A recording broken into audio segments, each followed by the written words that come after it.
Thank you again, everyone, for joining. We're going to get started here in a few minutes, but I just wanted to go over a few housekeepings to get started. If you're having audio issues, please check your audio settings. You also have the option to switch to phone audio, or if you're using the browser version of Zoom, you can try a different browser. If you're still having issues with audio, please chat with the webinar host, and I will do my best to assist you. If you have questions for our presenters throughout the presentation, you can type them in the Q&A panel from your toolbar. We will have Q&A at the end of the presentation, and we'll do our best to answer as many questions as time allows. So with that, I will go ahead and introduce our speaker, who is Hera Hamidi, and she will kick off the webinar. Thanks, Katie. So hi, everyone. I believe there's probably still going to be some people trickling in. We did have a webinar yesterday, so in case you are a double attendee, it's going to be pretty much the same thing, except this time we have panelists. Like Katie had introduced me earlier, my name is Hera Hamidi. I'm actually the program coordinator for this internship. My email will be listed at the very end of the last slide of this presentation. So just to get started. Okay. We're going to start with the welcome and program overview, schedule and logistics of the program, and then we're going to go and hear from our wonderful panelists or past interns from this program. And then we'll open it up for the Q&A. And there is a Q&A function on Zoom, so you guys can ask questions there. So I wanted to start off with what is commercialization? I believe a lot of people, when they first started this internship historically, they didn't know what commercialization was. And so I thought it would be important to let everyone know before you apply what commercialization really means. So commercialization is defined as the process of bringing an idea to market. The idea of this internship is to help interns, put them in a position to help the DOE National Labs bring a project or technology to market. And there's a lot of steps that you will learn about here soon to get there. But essentially, the end goal is commercial viability. What point is having any sort of technology if it's not in the hands of consumers? So that's really what this internship is all about. If you're not familiar with the Office of Technology Transitions, here's an office overview. Who are we and what do we do? So, OTT's mission, or the Office of Technology Transitions, our mission is to expand the commercial impact of the research investments of the department. So Congress gives us a lot of money, and then we give that money to the labs, and the labs start creating and commercializing technology. So the commercial impact meaning, like I said earlier, what use is any technology if you're not actually using it in your day-to-day life? So OTT oversees the delivery of DOE strategic goals for technology commercialization and streamlines access to DOE's national labs to foster partnerships with the private sector to move solutions to market. So in this internship, you will have the opportunity to conduct some customer discovery and potentially talk to some industry partners. And that is something that we will hopefully hear from our panelists about in a second. So how do we actually do that as a program, as an office? So we have a bunch of programs, and at the very end of the list is this internship program. This internship program really is impactful. Some of the intern projects led to startups working together and then even killing a project because it just wasn't commercially viable. And that was all thanks to the interns that kind of discovered that commercial viability. Here's some leadership in the office. I wanted to point out Dr. Vanessa Chan. This internship's actually, she's her basically baby. She's the one who spearheaded this. It really means a lot to her. So you will be hearing from her throughout the summer. She will pop in to see how you guys are doing, but she's a really great person to have in your network and also chat with. So she's a Biden political appointee, so that's kind of a big deal. Then we have Mary Abada, our chief of staff, and then Marcos Harshesh. He is actually on paternity leave, so you won't be able to hear from him, but from the other two, you will throughout the summer. Now, down to what you guys are really here for, the internship itself. So if you didn't know already, this is a webinar for the Technology Commercialization Internship. So some of the program staff, we actually have Edward Rios. He's going to be kind of the head Fed on the internship. You will be hearing from him as well. He is really great to work with, really knowledgeable, has tons of experience in the private sector, and then he actually transitioned into the public sector and now works on hydrogen projects and also university partnerships. And then we also have Matt O'Brien. He's actually on this call right now, so you can hear from him if you have any questions for him directly. He's a program analyst and he's here to support the program. So throughout the summer, if you're not hearing from me, you'll probably be hearing from him. And then there's me. So like I said earlier, my name's Hera Hamidi. I was part of the inaugural cohort of this program, so the very first class of interns, and that was back in 2021. I'm studying engineering management at Wichita State University, so I am just like you guys. I understand that what college is like, and don't be afraid to communicate with me if you're taking classes or something comes up throughout the summer. I am here to help, and you will be hearing from me a lot, maybe even too much, but better to over communicate than under communicate. So a little program overview. This program offers undergraduate students, so emphasis on undergraduate. This program is for undergraduate students only. Offers them the opportunity to participate in programs, projects, and activities at the DOE headquarters, national laboratories, and other OTT-approved facilities. It trains the next generation of entrepreneurs innovating at the intersection of technology and business, as well as recruits talent for DOE and national labs to advance commercialization. So I myself am a product of this internship. I now run the internship after being a part of the internship, and I'm starting to assist on other programs as well within the office.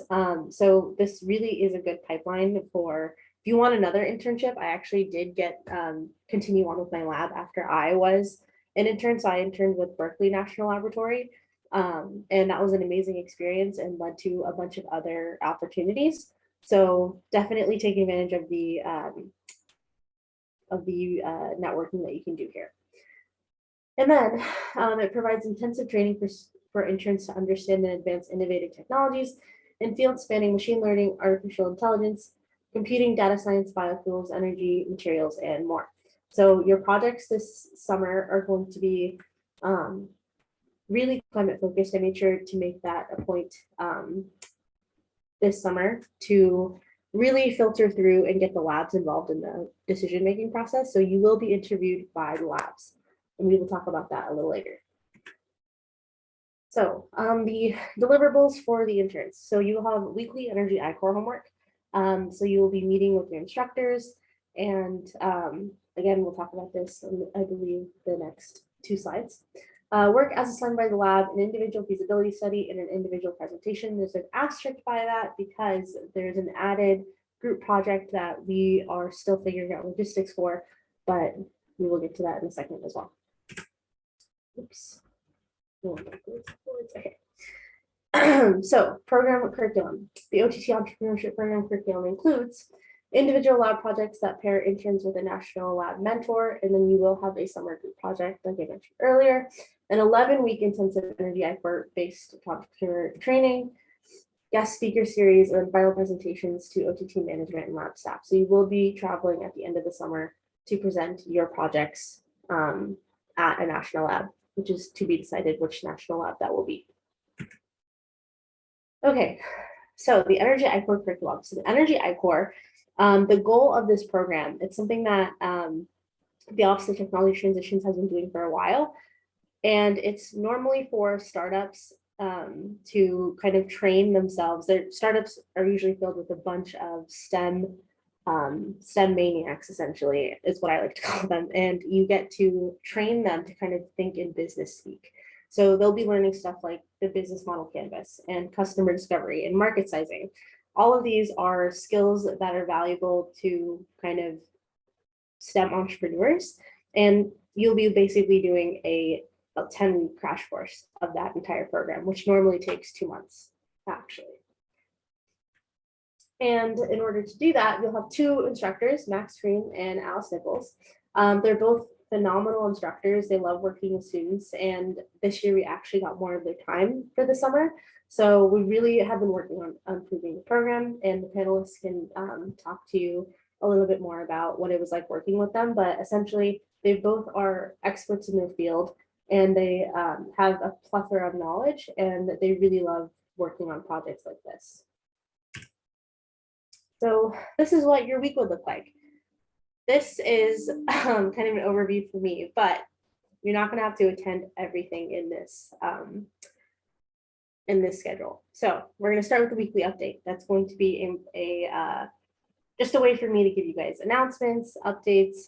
If you guys have any questions, you guys feel free to ask them during that hour. Then after that, you will be watching an Energy Expert video with all the content. And then following that, you will be separated into pods. So you'll have pod A through E, and you will each be working with a different student every 2 weeks, because another piece of feedback for the panelists here is that you will be able to interact with other interns. You won't be just stuck in one pod. And I think as an intern myself, I do see value in interacting with everyone in my program. So you will have to pay attention to what pod you're assigned that week. Next thing, program coordinator office hours. I will have office hours. You're required to meet with me once a week. So you don't have to meet with me for, the 8 hours that are listed here, but just once a week, just so I can check in, see how you're doing, see how things with your lab are going, things like that. Alice and Max will have an office hour as well. So you can, it's all going to be on Zoom, by the way. So you do need to have a laptop with a functioning microphone and internet access and webcam. And you need to drop into one of these office hours so that you can get the help you need, talk about your project. The first week will probably be a little light, but then after that, we go straight into the Energy Expert stuff. Professional development session. So this is a virtual internship with opportunities throughout the summer to go in person to your lab site. So you will have the opportunity to fly out to your lab and visit your, the scientists, see the actual technology that you're working with, and maybe you can plan it to see, if your PI is going to a conference in the city that week, then they would fly you out and you can go experience that as well. So that is built into this program. I guess speaker series, like I mentioned earlier, great networking opportunities for you guys to expand your networks and also hear from some unique people that came out of DOE. And then the group project. The group project is an efforts to give you guys an opportunity to work with each other. In addition to that, you will have to present. So you'll be presenting 2 different presentations at the end of summer event, which you'll see pictures from here in a second. And then on Fridays, your homework will be due.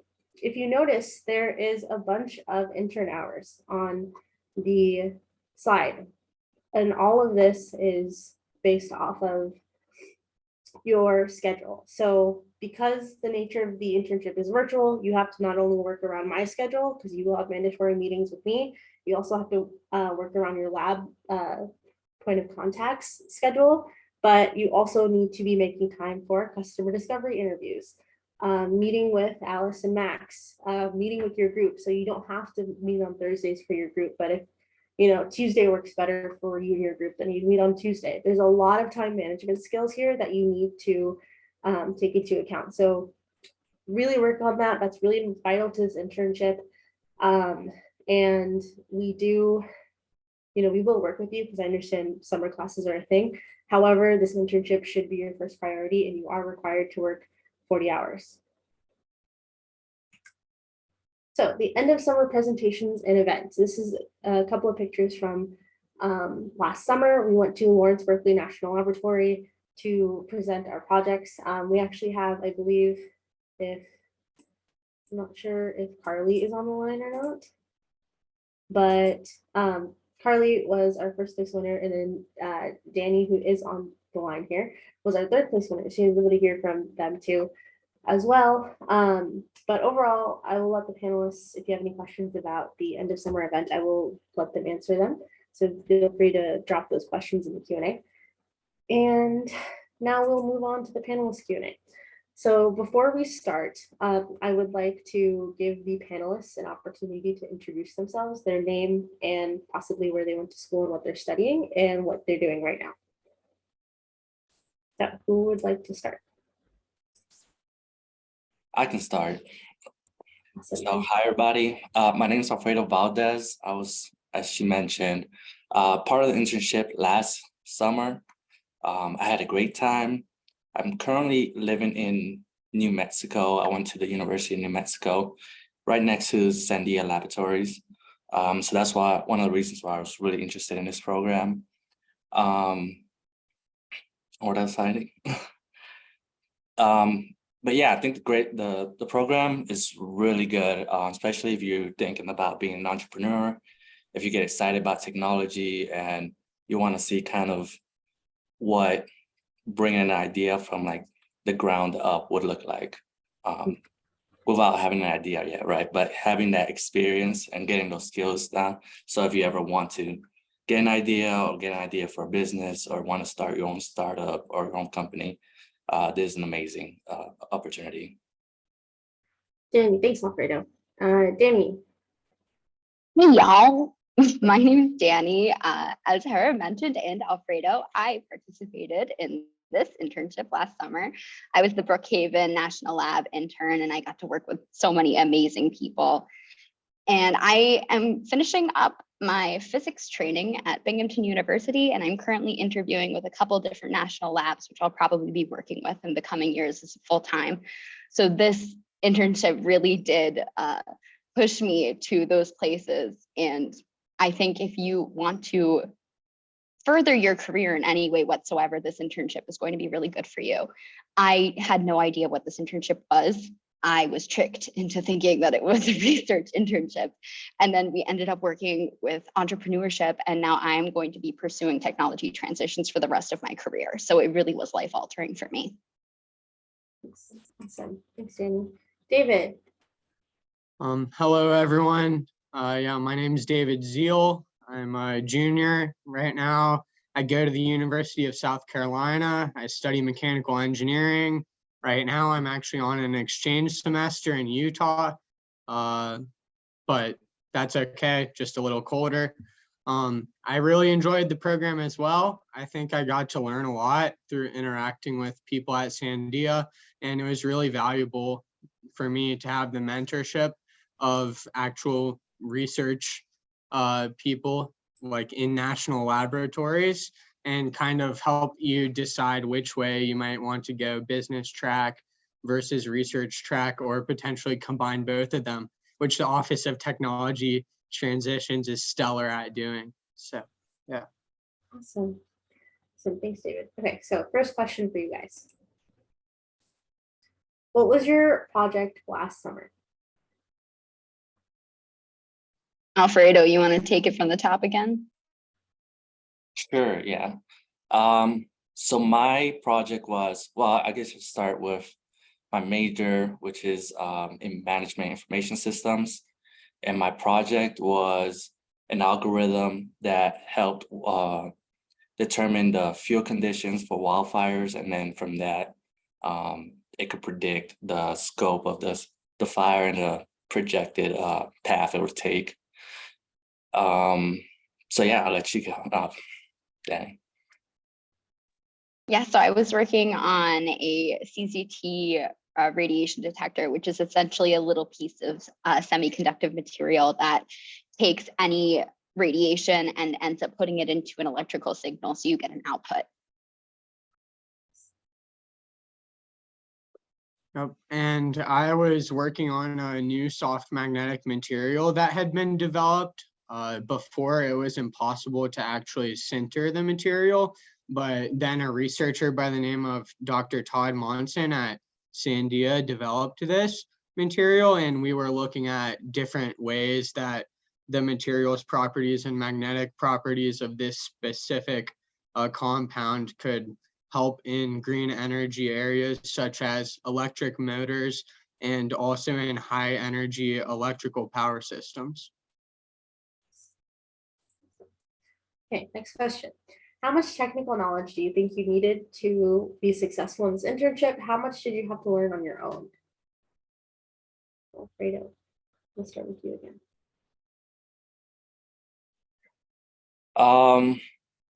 I really didn't have a lot of technical knowledge, to be honest, entering in.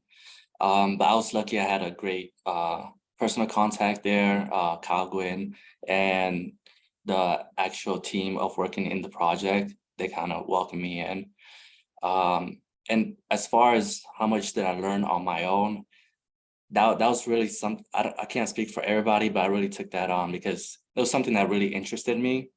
And I just found myself looking at stuff like that. And some of the newsletters I'm also a part of, like emerging technologies, stuff like that. I would see something and I would just click in my mind and I'll just read more. I was like trying to connect the dots on how does it apply to like a project like this and just things like that. So I went kind of deep in the rabbit hole sometimes on my own.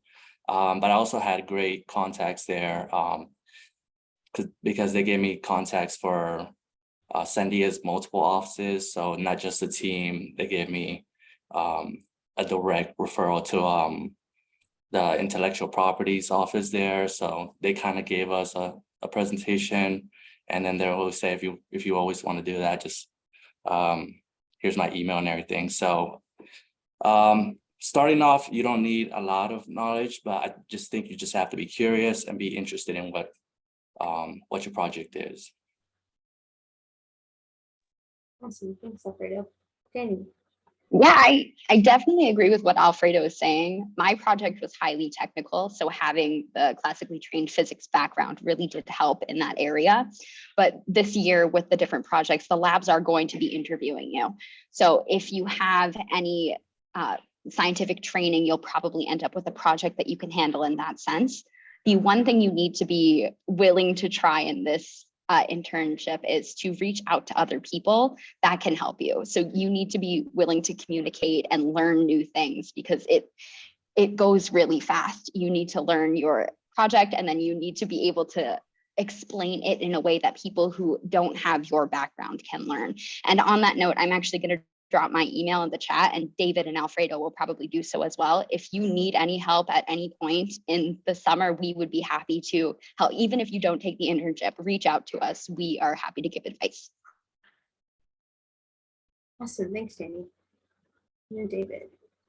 Yeah, just building off of what Alfredo and Danny already specified, technical knowledge is actually pretty important in this internship because in order to properly analyze if a technology should be transitioned or not, you have to actually understand the technology landscape that it's going into. And you also have to understand what the particular advantages or markets you might want to go into with that technology are. But it's not like impossible to learn that by any stretch of the imagination. I came into a field working with a technology that I was not familiar with, but back to what Danny said, I really spoke with the principal investigator at Sandia on the technology a lot to get me up to speed on the tech, and also read some journal articles in the area, which really kind of helped me understand everything. And but even considering that, like it's so much more efficient to talk to actually the person who's like his last couple of years of study have been dedicated to this. So I would just emphasize that again, that learning will be accelerated through actually talking to people, and it will help the summer go in a very positive way. Awesome. Thank you so much, David. All right. Next slide. How does this internship help you academically and or professionally so far? Alfredo, would you like to start off? Academically, this was my senior year when I did it. So I just graduated this past semester in the fall. So for me, it was really a more like a capstone project, kind of felt more like a really accelerated capstone project, which brought in together all the skills that I was kind of learning, but it was more, theoretical to a more, this is the real world. This is how you got to evaluate more, put more things into practice, use your skills, and kind of really sharpen all of that. Professionally, it's been great. I had a job offer here after I graduated from a consultancy, and we spoke a lot about this internship because a lot of it is the consultancy side is just finding out the needs, how can technology fix those needs, and determining a problem, how big is that problem. I think one thing I encountered a lot during this internship was that you take certain assumptions about what you think, like this would be great for this field, and then this will solve their problems. And then once you start talking to them, as David mentioned, it's like, yeah, it's a problem, but it's not a big problem. They don't want to take on a new technology, or maybe it has to be better suited for them actually to adopt it. So just solving a problem isn't, I guess, a solution. That took me a while to get, because it's just, then the next thing is implementation. How would they implement it? Do they even want to adopt this? And do they want to, or is there something else that they think is better? So I guess just determining the severity of the problem, and then how much are they willing to accept a new technology as well. So that's all I have. Awesome. Thanks, Alfredo. Yeah, so I think all you really need to hear from us is that all three of the current panelists, Alfredo, David, Carly's and here now, myself. by the way. Oh, Carly's here too. Well, Carly's going to end up working like at NASA or something like that. She scares the rest of us. But we have standing job offers that we got because of this internship. So you don't need to hear more than that. What about you, David? Or Carly, if you have anything to add? Either one of you. Yes, I'll just add to what Danny said. It's been really key to like my professional development. I think this is really where I learned how to like professionally interact, having conversations, interacting with both bosses and people at different companies, like across industry and that sort of thing. And I think academically that's really been powerful, because it's given me a lot of experience from which I can gauge areas of interest that I might consider pursuing for graduate school or specific career tracks. And then anything else? If it's okay if you don't have anything to add, Carly.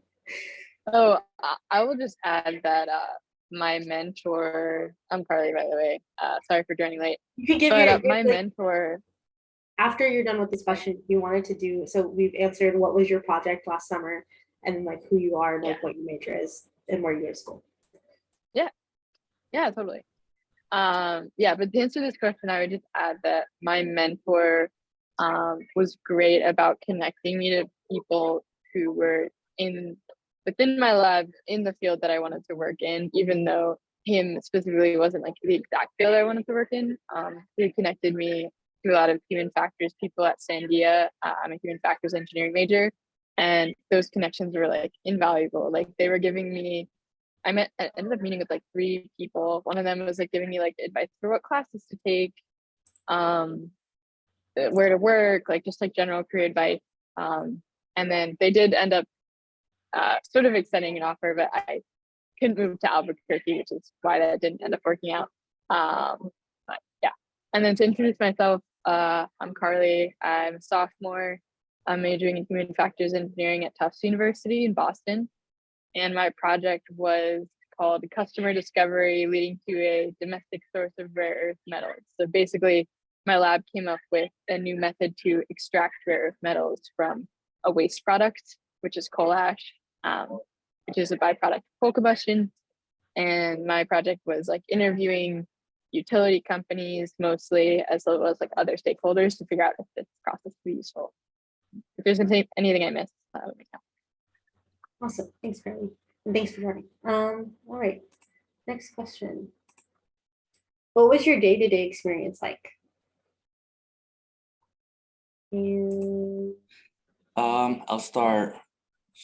Mine's just a little different from everybody's, because day to day, I had meetings with my POC at the labs, my personal contact at the labs. We had a meeting, kind of stand meeting every day.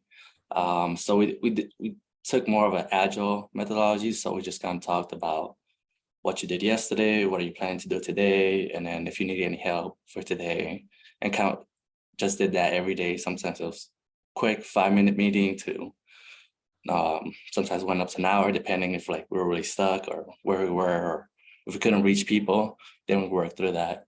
And then just we will work on homework, have the certain days we'll have the meetings with either Alice or another instructors. Those were great. I think my advice for those would be to come prepared, because sometimes, well, a lot of times I found that you really have a great idea that you think, and then, you know, something just falls off, which is like, well, what if this happens? I remember having those situations, especially with Alice, like, oh, I didn't even think about that.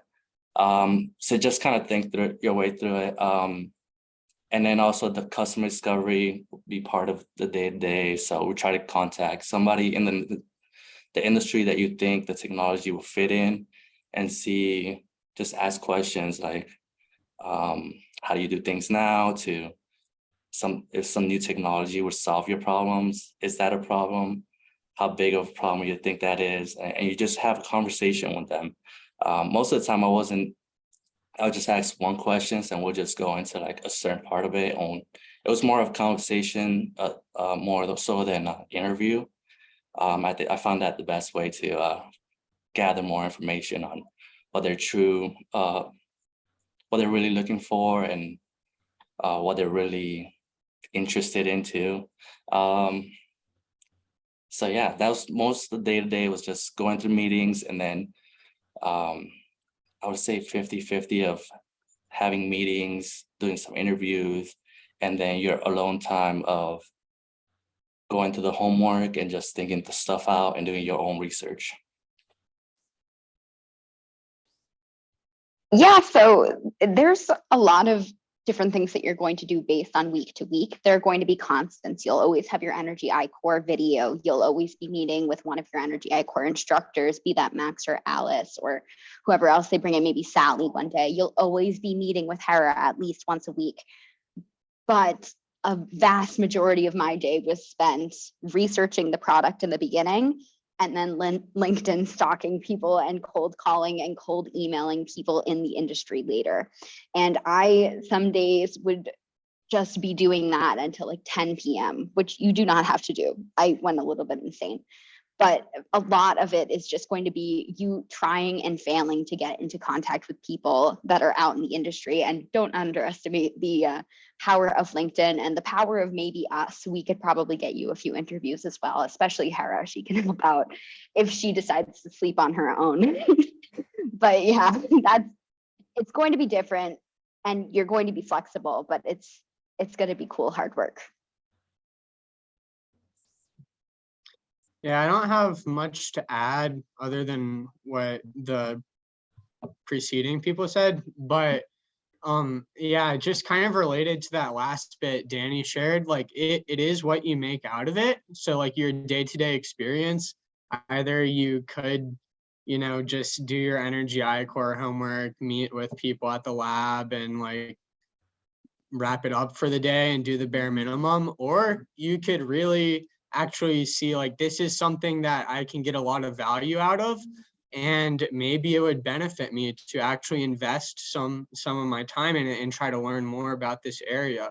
And so I really want to just present that idea that the opportunity is what you make of it. And for these panelists who are on the discussion panel, I think we all really valued that we invested heavily into it. So I would encourage you to consider that. I completely agree. Sorry, but can you guys hear me okay? It's a bit. Yeah, okay. I would just add that like not only will you get more out of it, but I think one of the most important skills I learned is like how to structure my day-to-day, because you have that freedom. Like I learned how to manage myself, figuring out like what am I going to do this week? Like what are my goals? Like writing that out. You know, what are my goals for today? Like you're kind of informed from that. And I think that you learn a lot about how to manage a project, because you're basically managing your own project. Agree with that, whatever else. So thank you. And then last question. Any wise words of advice for prospective interns?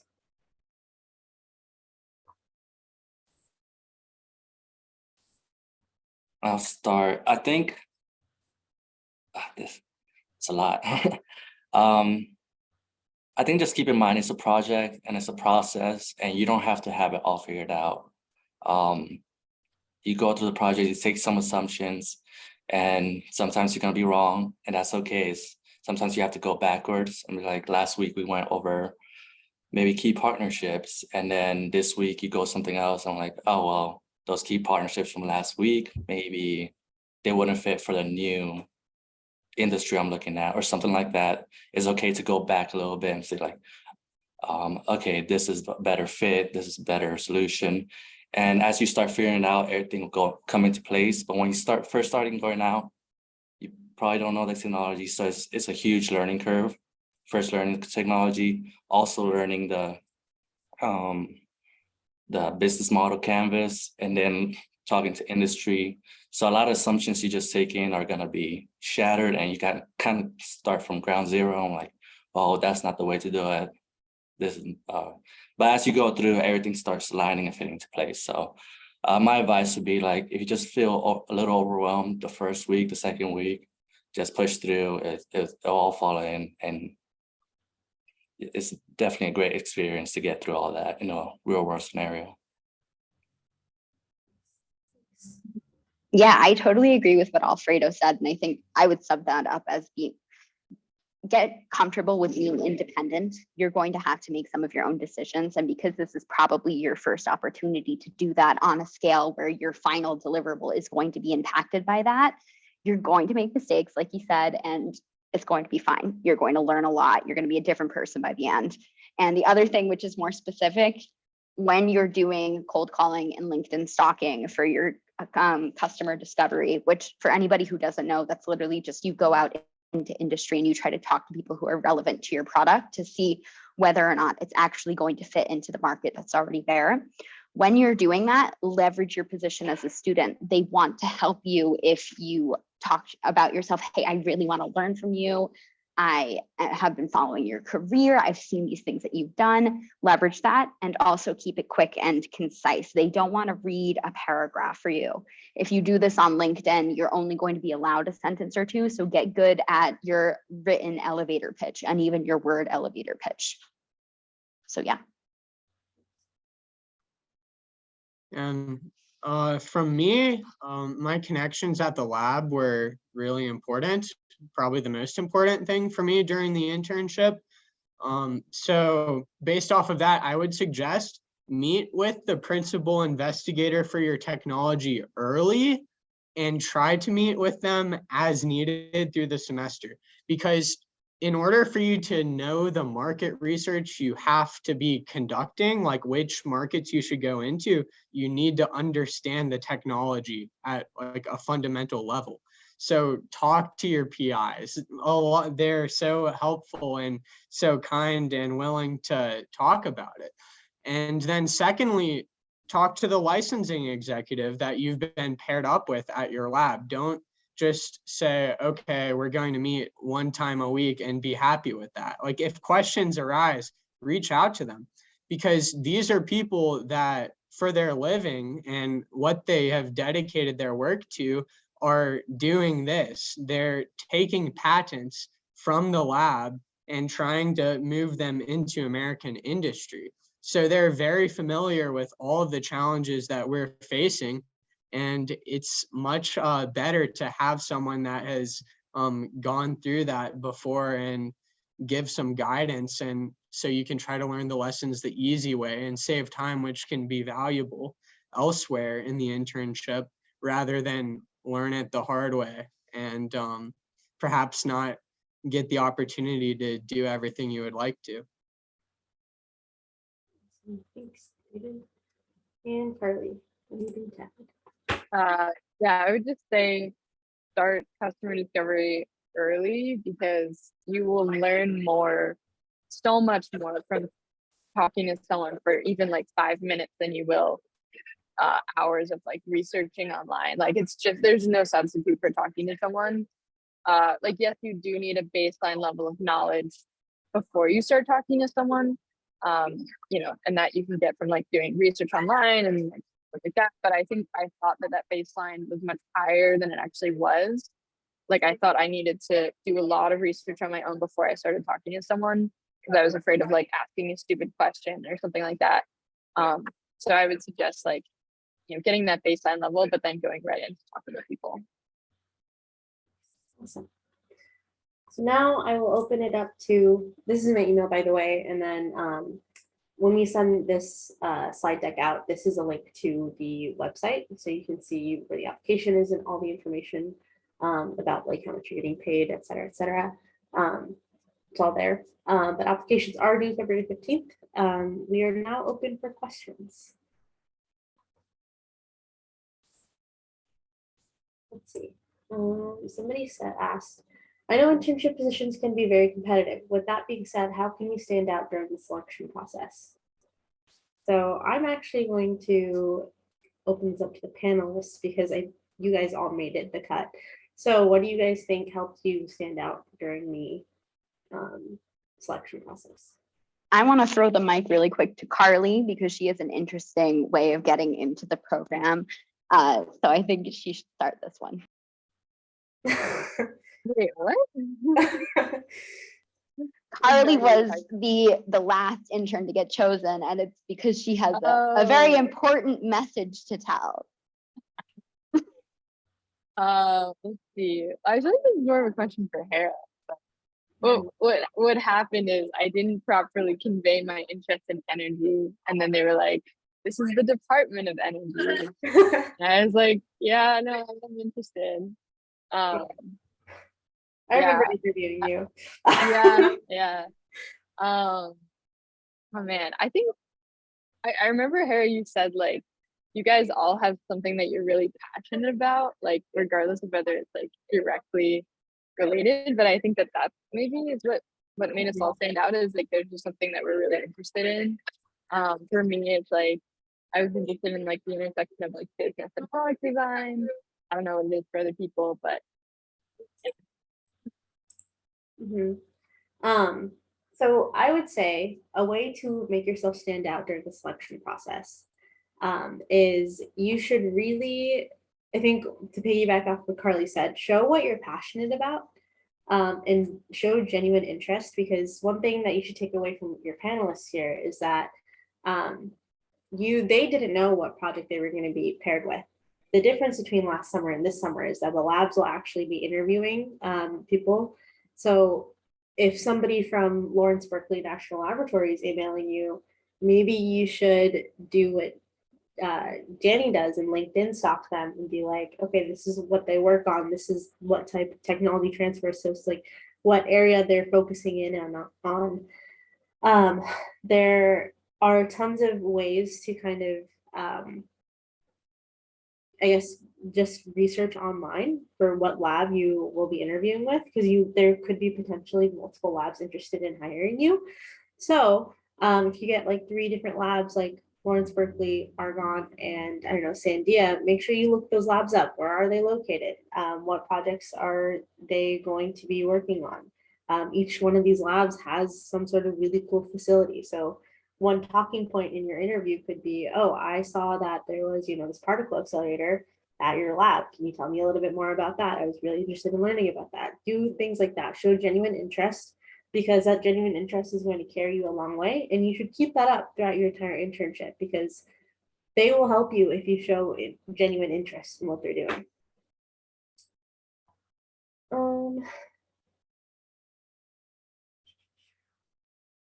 Alfredo and David, did you have anything to add to that? I'm pretty good with what's been said. No, yeah, I think that covered it. Okay. Somebody asked, do you know what the potential projects and topics are for this year?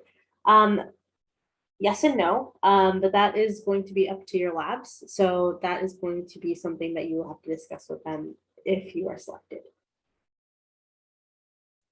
I'll say off of that, I know Sadia has on their website, I don't have the link, but they have something where they post most of their projects that are obviously not classified, but projects they're working on and stuff like that. And last year I was able to pick my own project just because who I was supposed to be signed up with ended up leaving the company, I think, to do a startup. And then I was fortunate enough to pick my project, and my POC was like, kind of gave me a list and we're talking. talked about my major, my concentration, what was I interested in. So now that you can pick your projects, or you can start thinking about those, I would say just be curious and be aware of like what interests you, what doesn't interest you, and what kind of field you kind of more leaning to. Stuff like that would help some of the things, because these labs are working on a lot of projects at once. So if you can kind of narrow down, I want to be about this field, doing these things, working on sustainability, working on new energy forms, something like that. If something clicks in their mind and be like, oh, you know what, I do know something, because that's exactly what happened to me. I was like, kind of thinking about AI and stuff like that. I was like, oh, we're actually working on a machine learning model for wildfires, and that's kind of how I got hooked up with my project. So a lot of those things are just going to be some trigger that triggers your interviewer or whoever you're picking on. It's like, we have a project that might fit you. All right. If there aren't any other questions, my email is on the screen. I will sit back for the next 13 minutes and but thank you so much to our panelists for coming and talking. And good luck in all your future endeavors. I really hope if you guys need any help, of course, reach out. We're definitely still here to help. So thank you guys.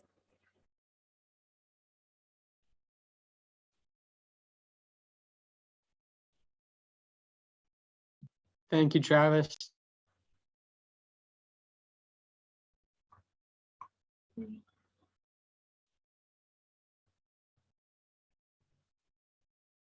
Danny, I did put your name out there. I'm actually curious to see if Shelly Curtis had reached out or introduced you to someone at all at a lab for a technology transfer position recently. Oh, it wasn't Shelly. It was a contact that I got over the summer from Idaho National Lab that I'm looking at, and then the position at the Advanced Light Source at Berkeley. Those are the two that I'm looking at. NREL's looking for a person too, just so you know. I'll add that to the list. Yeah. All right. All right. I'll pop into class then. Okay. Bye. Thanks, Amy. See ya.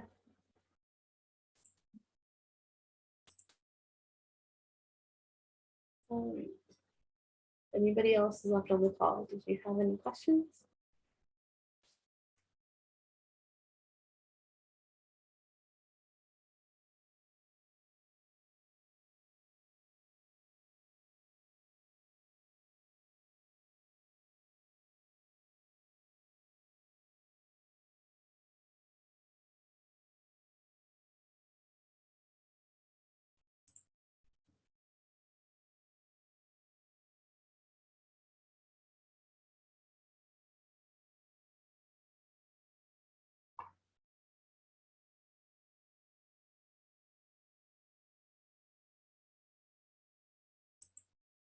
Right. I don't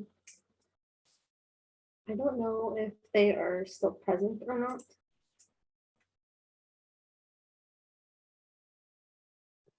There are a few attendees still, but it doesn't look like we have any other questions coming in.